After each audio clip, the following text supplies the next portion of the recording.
Hello guys, நான் உங்கள் மகேந்திரா. அண்ணா university latest update தான் இது. டுடே அப்டேட்டு தான் இது. ஆகஸ்ட் 2023 எக்ஸாம் நடந்தது. அதுக்கான எக்ஸாம் ரிசல்ட் பப்ளிஷ் ஆகி அப்புறம் ஃபோட்டோ காப்பிலாம் அப்ளை பண்ணவங்க அப்ளை பண்ணி அதுக்கப்புறம் அது வந்து அகைன் பார்த்தீங்கன்னா ரீவேல்யூஷனுக்காக அப்ளை பண்ணி அந்த ரீவேல்யூஷன் ரிசல்ட் எப்படா வரும்னு சொல்லி வெயிட் பண்ணியிருந்தவங்களுக்கு அந்த ரிசல்ட் பார்த்தீங்கன்னா இப்போ வந்திருக்கு. ஆமாங்க, Anna university distance education August 2023 revaluation அந்த எக்ஸாமுக்கான செமஸ்டர் எக்ஸாமுக்கான ரீவேல்யூஷன் ரிசல்ட் அப்படின்றது இப்போ டுடே பப்ளிஷ் ஆகிருக்கு.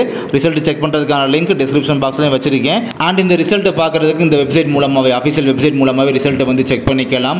அண்ட் இது போக பார்த்தீங்கன்னா இது வந்து டிஸ்டன்ஸ் எஜுகேஷன், இது போக ரெகுலரில் வந்து இதுக்கு முன்னாடி நவம்பர் டிசம்பர் 2023 ஸோ இந்த எக்ஸாமினேஷன் ரிசல்ட்லாம் வந்து பார்த்தீங்களா. ஸோ அதுக்கும் பார்த்தீங்கன்னா ரீவேல்யூஷன் அப்படின்ற ப்ராசஸ்லாம் ரெகுலருக்குமே போயிட்டு இருக்குது. ஸோ அதையுமே கம்ப்ளீட் பண்ணி ஸோ அந்த ரீவேல்யூஷன் ரிசல்ட் வந்தாலுமே ஸோ அதை பற்றி ஃபியூச்சரில் வந்து உங்களுக்கு அப்டேட் பண்ணுறேன். அண்ட் அது போக என்ன தான் அப்டேட் வந்தாலுமே சரி, அண்ணா யூனிவர்சிட்டி பற்றி அப்டேட் வரும்போது பார்த்தீங்கன்னா நம்முடைய சேனலில் வந்து குயிக்காக இதே மாதிரி வந்து நான் அப்டேட் கொடுத்துட்டே இருக்கேன். தேங்க்யூ.